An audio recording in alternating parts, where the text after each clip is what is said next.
जय श्री सीताराम मित्रों, भक्तजनों, दयालु बंधुओं, ब्रह्म पुराण की कथा चल रही है। अब कथा अपनी समाप्ति की ओर, पूर्णता की ओर बढ़ रही है। संभवतः 1-2 दिन में ये कथा पूर्ण हो जाएगी ब्रह्म पुराण की।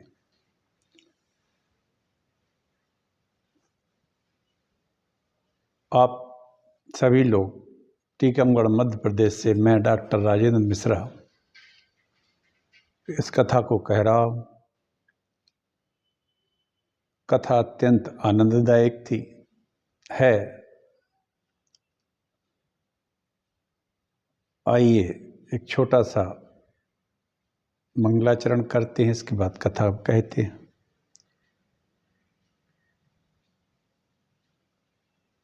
नमोस्तु रामाय सा लक्ष्मणाय देव्यै च तस्यै जनकात्मजायै नमोस्तु रुद्रेन्द्रयमानिलेभ्यो नमोस्तु चंद्राग्नि मरुद्गणेभ्यः।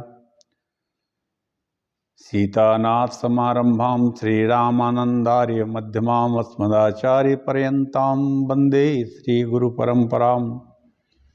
वर्णानामर्थसंगानां रसानां छन्दसामपि मंगलानां च कर्तारौ वन्दे वाणी विनायको। जनकसुता जगजननी जानकी अतिशय प्रिय करुणा निधान की। ताके जुगपद कमल मनाऊं जासु कृपा निर्मल मति पावऊं। भवानी शंकरौ वन्दे श्रद्धा विश्वास रूपिण्यौ याभ्यां विना न पश्यन्ति सिद्धा स्वान्तहास्तमीश्वरम्। जगमंगल गुण ग्राम राम के दानी मुकुट धन धर्म धाम के। रघुनाथ जी के गुण, भगवान के गुण सारे जगत में मंगल करने वाले और मुक्ति भी देते हैं, जो सबसे दुर्लभ है। लौकिक जीवन में आने वाले धन धान्य को भी देते हैं भगवान। रघुनाथ जी की ऐसी ही विशेष कृपा है।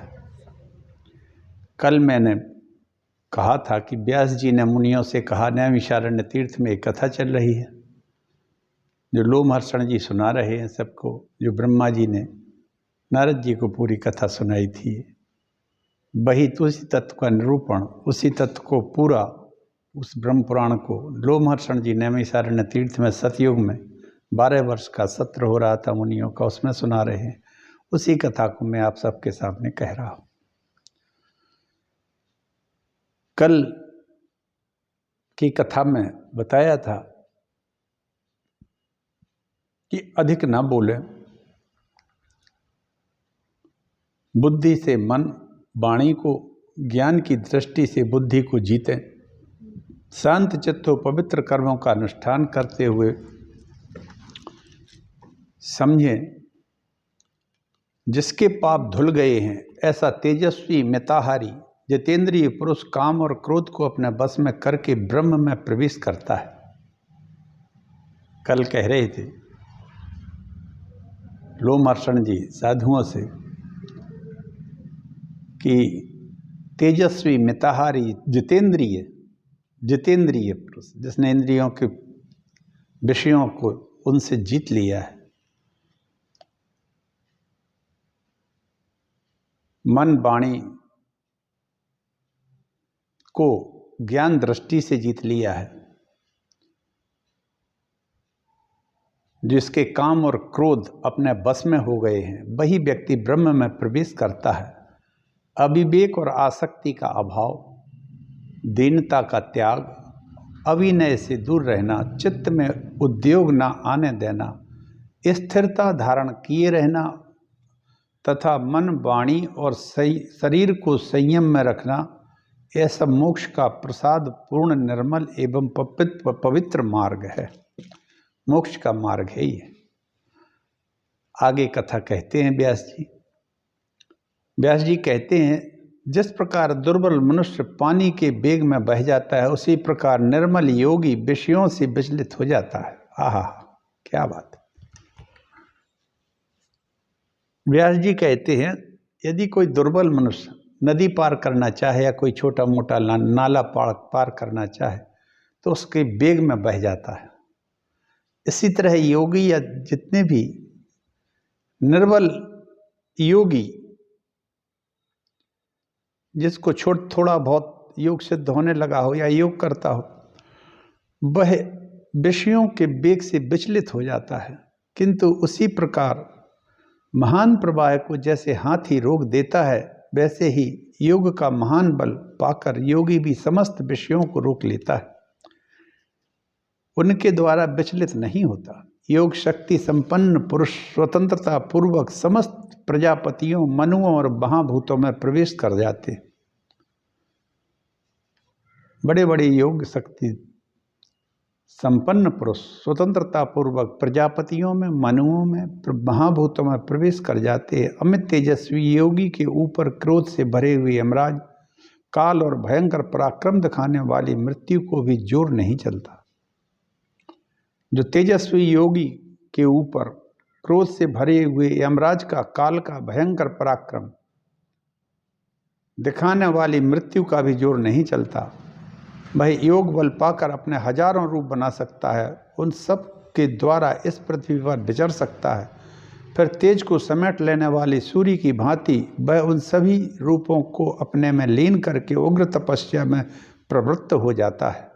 बलवान योगी बंधन तोड़ने में समर्थ होता है, उसमें अपने को मुक्त करने की पूर्ण शक्ति होती है। द्वैबरो, ये मैंने योग की मूल स्थूल शक्तियां बताई हैं। अब दृष्टांत के लिए योग से प्राप्त होने वाली कुछ सूक्ष्म शक्तियों का वर्णन करूंगा तथा आत्म समाधि के लिए जो चित्त की धारणा की जाती है उसके विषय में भी कुछ सूक्ष्म दृष्टांत बतलाऊंगा। जिस प्रकार सावधान रहने वाला धनुर्धर वीर चित्त को एकाग्र करके प्रहार करने पर लक्ष्य को भेद देता है, उसी प्रकार योगी मन को परमात्मा के ध्यान में लगा देता है और वह निस्संदेह मोक्ष को प्राप्त कर लेता है। जैसे सावधान मल्लाह नाव को शीघ्र ही किनारे लगा देता है, उसी प्रकार योग के अनुसार तत्व को जानने वाला पुरुष समाधि के द्वारा मन को परमात्मा में लगाकर ही देह का त्याग करने के अनंतर दुर्गम परम धाम को प्राप्त करता है। जिस प्रकार सावधान सारथी अच्छे घोड़ों को रथ में जोतकर अभीष्ट स्थान पर पहुंचा देता है, वैसे ही धारणाओं में चित्त को एकाग्र करने वाला योगी लक्ष्य की ओर छूटे हुए बाणों की भांति शीघ्र परम पद को प्राप्त कर लेता है। जो समाधि के द्वारा अपने आत्मा को परमात्मा में लगाकर स्थिर भाव से बैठा रहता है, उसे बुढ़ापे से रहित पद की प्राप्ति होती है। योग के महान व्रत में एकाग्र चित्त रहने वाला जो योगी नाभि, कंठ, पार्श्व भाग, हृदय, वक्षस्थल, नाक, कान, नेत्र और मस्तक आदि स्थानों में धारणा के द्वारा आत्मा को परमात्मा के साथ युक्त कर लेता है, पर पर्वत के समान महान शुभ अशुभ कर्मों को भी शीघ्र ही भस्म कर डालता है। जो योगी नाभि, कंठ, पार्श्व भाग, हृदय, वक्षस्थल, नाक, कान, नेत्र, मस्तक आदि स्थानों में धारणा के द्वारा आत्मा को परमात्मा के साथ युक्त कर देता है, वह पर्वत के समान इच्छा करते ही उत्तम योग का आश्रय लेकर मुक्त हो जाता है। निर्मल अंतःकरण वाले यति परमात्मा को प्राप्त करके तद्रूप हो जाते हैं, उन्हें अमृत तत्व मिल जाता है, फिर वे संसार में नहीं लौटते। ब्राह्मणों, यही परम गति है। रोमहर्षण जी कहते हैं यही परम गति है जो परमात्म तत्व में को प्राप्त करके तद्रूप परमात्मा का ही स्वरूप में लीन हो जाते हैं, सहज मोक्ष प्राप्त कर लेते हैं। मुनि बोले, साधु शिरोमणि, दृढ़तापूर्वक व्रत का पालन करने वाले यति उत्तम स्थान रूप भगवान को प्राप्त होकर क्या निरंतर उन्हीं में रमण करते रहते हैं, अथवा ऐसी बात नहीं है, तथा यहाँ जो तत्व हो उसका यथावत वर्णन कीजिए। आपके सिवा आपके सिवा दूसरे किसी से हम ऐसा प्रश्न नहीं कर सकते। व्यास जी ने कहा, मुनिवरों, आपने जो प्रश्न किया है वह उचित है। यह विषय कठिन है, इसमें विद्वानों को भी मोह हो जाता है। यहाँ भी जो परम तत्व की बात है उसे बतलाता हूँ, सुनो। इस विषय में कपिल के सांख्य मत का अनुसरण करने वाले महात्माओं का विचार उत्तम माना गया है। देहधारियों की इंद्रियां भी अपने सूक्ष्म शरीर को जानती हैं, क्योंकि वे आत्मा के कारण हैं और आत्मा भी उनके द्वारा सब कुछ देखता है।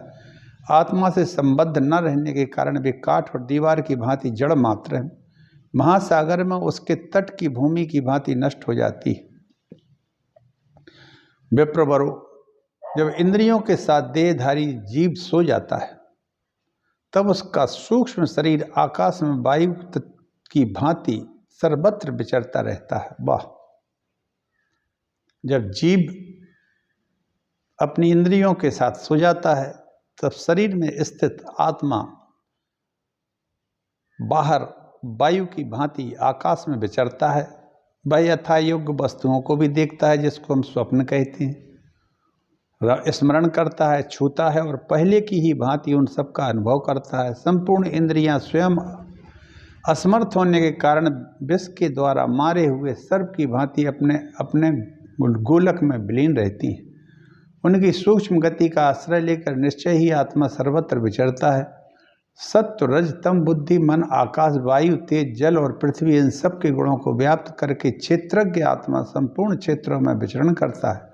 जैसे शिष्य महात्मा गुरु का अनुसरण करते हैं, उसी प्रकार इंद्रियां क्षेत्रज्ञ आत्मा का अनुसरण करती हैं। सांख्य योगी प्रकृति का भी अतिक्रमण करके शुद्ध सूक्ष्म परात्पर निर्विकार समस्त पापों से रहित अनामय निर्गुण और आनंदमय परमात्मा श्री नारायण को प्राप्त हो जाते हैं। विप्रवरो, इस ज्ञान के समान दूसरा कोई ज्ञान नहीं है। इसके विषय में तुमको संदेह नहीं करना चाहिए। इसमें अक्षर ध्रुव एवं पूर्ण सनातन ब्रह्म का ही प्रतिपादन हुआ है। वह ब्रह्म आदि, मध्य और अंत से रहित, द्वंद्वों से अतीत, सनातन, कूटस्थ और नित्य है। ऐसा शांति परायण विद्वान पुरुष का कथन है। इसी से जगत की उत्पत्ति, प्रलय आदि रूप संपूर्ण विकार होते हैं। गूढ़ तत्वों की व्याख्या करने वाले महर्षियों ने शास्त्रों में ऐसा ही वर्णन किया है। संपूर्ण ब्रह्मांड, देवता, वेद, सामवेदता पुरुष उसी अनंत अच्युत ब्राह्मण भक्त परम देव परमेश्वर की प्रार्थना करते और उनके गुणों का चिंतन करते रहते हैं। ब्राह्मणों, महात्मा पुरुषों में, वेदों में, सांख्य योग में तथा पुराणों में जो उत्तम ज्ञान देखा जाता है वह सब सांख्य से ही आया हुआ है। बड़े बड़े इतिहासों में यथार्थ तत्व का वर्णन करने वाले शास्त्रों में तथा इस लोक में जो कुछ भी ज्ञान श्रेष्ठ पुरुषों में देखने में आता है वह सांख्य से ही प्राप्त हुआ है। पूर्ण दृष्टि, उत्तम बल, ज्ञान, मोक्ष और सूक्ष्म तप। उत्तम बल, पूर्ण दृष्टि, ज्ञान, मोक्ष तथा सूक्ष्म तप आदि जितने भी विषय बताए हैं उन सब का सांख्य शास्त्र में यथावत वर्णन किया गया है। सांख्य ज्ञानी सदा सुखपूर्वक कल्याणमय ब्रह्म को प्राप्त होते हैं। उस ज्ञान को धारण करके भी मनुष्य कृतार्थ हो जाते हैं। सांख्य का ज्ञान अत्यंत विशाल और परम प्राचीन है। यह महासागर के समान अगाध, निर्मल और उदार भावों से पूर्ण है। इस अप्रमेय ज्ञान को भगवान नारायण ही पूर्ण रूप से धारण करते हैं। यह मैंने तुमसे परम तत्व का वर्णन कर दिया है। संपूर्ण पुरातन विश्व भगवान नारायण से ही प्रकट हुआ है। वे ही सृष्टि के समय संसार की सृष्टि और संहार काल में उसका संहार कर देते हैं।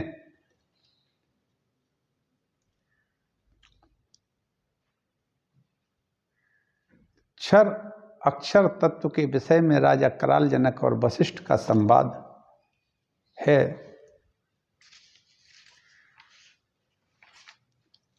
उसे सुनिए। महामुनि, यह अक्षर तत्व क्या है जिसको प्राप्त करने पर जीव पुनः इस संसार में नहीं आता? क्षर पदार्थ क्या है, उसको जानने पर भी आवागमन बना रहता है। क्षर और अक्षर के स्वरूप को स्पष्ट रूप से जानने के लिए हम आपसे यह प्रश्न करते हैं। ऐसा मुनियों ने लोमहर्षण जी से कहा। लोमहर्षण जी कहते हैं, मुनिवरु, इस विषय में राजा कराल जनक और वशिष्ठ के संवाद रूप एक प्राचीन इतिहास का वर्णन करता हूँ।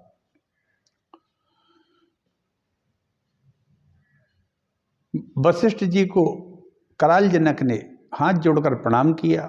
बोले, भगवान, जहाँ से ज्ञानी पुरुषों को पुनः संसार में नहीं आना पड़ता है उस सनातन ब्रह्म के स्वरूप का मैं वर्णन सुनना चाहता हूँ। अनामय कल्याण में अक्षर तत्व का भी ज्ञान प्राप्त करना चाहता हूँ, अतः आप इस विषय पर उपदेश करें। वशिष्ठ जी ने कहा, राजन सुनो। जिस प्रकार जगत का लय होता है जिसमें इसका लय हो जाता है उसको अक्षर, उस अक्षर को भी बतलाता हूँ। क्षरण होता है, लय हो जाता है। देवताओं के 12,000 वर्षों का एक चतुर्युग होता है। 1,000 चतुर्युग को ब्रह्मा का एक दिन कहते हैं। इसी को एक कल्प समझो। दिन के ही बराबर रात्रि होती है, जिसके अंत में वे सोकर उठते हैं और इस विशाल जगत की सृष्टि करते हैं। यद्यपि वे निराकार और निर्विकार हैं, तो भी साकार जगत की रचना करते हैं। उसमें अणिमा, लघिमा, प्राप्ति आदि शक्तियों का स्वाभाविक निवास है। उनमें वे अविनाशी ज्योतिर्मय परमेश्वर हैं। उनका सब और हाथ पैर हैं, सब और नेत्र, मस्तक, मुख, सब और कान हैं। वे ही भगवान हिरण्यगर्भ में सर्वत्र व्याप्त हैं। वे योग शास्त्र में महान ब्रह्मची आदि नामों से प्रसिद्ध हैं। सांख्य शास्त्र में भी उनका अनेकों नामों से वर्णन आता है। उनके नाना प्रकार के अनेक अद्भुत रूप हैं। वे विश्व की आत्मा और एकाक्षर कहे गए। उन्होंने संपूर्ण त्रिलोकी को धारण कर रखा है। वे महातेजस्वी शक्ति से महतत्व की सृष्टि करके उसमें अहंकार और उसके अभिमानी देवता प्रजापति को उत्पन्न करते हैं। वे राजस, तामस और सात्विक भेद से 3 प्रकार के अहंकारों से आकाश, वायु, तेज, जल और पृथ्वी, ये 5 महाभूत तथा शब्द, स्पर्श, रूप, रस और गंध, ये 5 विषय, कान, त्वचा, नेत्र, जिह्वा और नासिका, ये 5 ज्ञानेंद्रियां तथा वाणी, हाथ, पैर, गुदा और लिंग, ये 5 कर्मेंद्रियां, मन के सहित इनका प्रादुर्भाव हुआ है। ये 24 तत्व संपूर्ण शरीरों में मौजूद रहते हैं। इनके स्वरूप को भली भांति जानकर तत्वदर्शी ब्राह्मण कभी शोक नहीं करते। मित्रों, इस बात को ध्यान रखिए, इसको बार बार आप लोग मनन करिए और सुनिए। वे तेजस्वी ब्रह्मदेव ने महत्तत्व की सृष्टि करके फिर अहंकार, प्रजापति को उत्पन्न किया। राजस, तामस, सात्विक 3 भेद से अहंकार है। इससे आकाश, वायु, तेज, जल और पृथ्वी, ये 5 महाभूत हैं। शब्द, स्पर्श, रूप, रस, गंध, ये 5 विषय हैं। कान, त्वचा, नेत्र, जिह्वा, नासिका, ये 5 ज्ञानेंद्रियां हैं। वाणी, हाथ, पैर, गुदा और लिंग, ये 5 कर्मेंद्रियां हैं। इन सबके 24 तत्व हैं। ये सबके शरीर में मौजूद रहते हैं। इसलिए कभी ज्ञानी जन इसका शोक नहीं करते। नरश्रेष्ठ यह त्रिलोकी उन्हीं तत्वों से बनी है। देवता, मनुष्य, यक्ष, भूत, गंधर्व, किन्नर, महानांग, चारण, पिशाच, देवर्षि, निशाचर, दंश, कीट, मशक, दुर्गंधित, कीड़े, चूहे, कुत्ते, चांडाल, हिरण, हाथी, घोड़े, गधे, व्याघ्र, भेड़िया और गौ आदि जितने भी मूर्तमान पदार्थ हैं, उन सब में इन्हीं तत्वों का दर्शन होता है। पृथ्वी, जल और आकाश ही प्राणियों का निवास है, अन्यत्र नहीं। यह संपूर्ण जगत व्यक्त कहलाता है। प्रतिदिन इसका क्षरण या क्षय होता है, इसलिए इसको क्षर कहते हैं। इससे भिन्न तत्व अक्षर कहा गया है। संपूर्ण भूतों की आत्मा परमेश्वर को ही अक्षर कहा जाता है। इस प्रकार उस अव्यक्त अक्षर से उत्पन्न यह व्यक्त नाम वाला मोहात्मक जगत सदा क्षयशील होने के कारण क्षर नाम धारण करता है। क्षर तत्वों में सबसे पहले महत्तत्व की सृष्टि हुई, यही क्षर का निरूपण है। तुम्हारे प्रश्न के अनुसार मैंने क्षर और अक्षर का वर्णन कर दिया। अक्षर तत्व 25वां तत्व है। यह नित्य एवं निराकार है। उसको प्राप्त कर लेने पर इस संसार में फिर लौटना नहीं पड़ता। जो अव्यक्त तत्व इस व्यक्त जगत की सृष्टि करता है, वह प्रत्येक शरीर में साक्षी रूप से निवास भी करता है। 24 तत्वों का समुदाय तो व्यक्त हुए, किंतु उसका 25वां परमात्मा निराकार होने के कारण अव्यक्त है, वही संपूर्ण देहधारियों के हृदय में चेतना के रूप में निवास करता है। वह चेतन रूप से सबको चेतना प्रदान करता है और स्वयं अमूर्त होते हुए भी सर्वमूर्ति रूप होता है। सृष्टि प्रलय धर्म से वह सृष्टि स्वरूप भी है, प्रलय स्वरूप भी है और वही विश्व में सबके प्रत्यक्ष दृष्टिगोचर होता है। यह निर्गुण होते हुए भी सगुण रूप है। वह परमात्मा करुण सृष्टि और प्रलय करता है, तथा भी उसे अपने कर्तृत्व का कभी अभिमान नहीं होता है। अज्ञानी पुरुष तमोगुण, सतोगुण, रजोगुण से युक्त होते तदनुकूल योनियों में जन्म लेता रहता है। वह ज्ञान न होने और अज्ञानी पुरुषों का सेवन करने, उनके संपर्क में रहने से अभिमान करता है। मैं बालक हूँ, मैं यह हूँ, मैं वह नहीं हूँ इत्यादि। इस अभिमान के कारण वह प्राकृत गुणों को का ही अनुसरण करता है। तमोगुण के सेवन से नाना प्रकार के तामसिक भावों को वो प्राप्त होता है। रजोगुण के सेवन से, राजसिक सत्वगुणों के सेवन से वह सात्विक गुण रूप धारण करता है। काले लाल श्वेत जो 3 प्रकार के रूप हैं उन सबको प्राकृतिक ही जानो।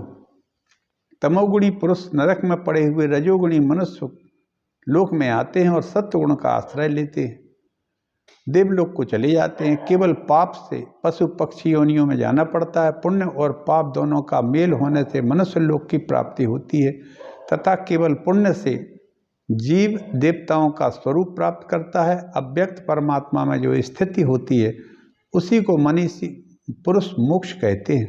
वे परमात्मा ही 25वां तत्व ज्ञान से ही उनकी प्राप्ति होती है।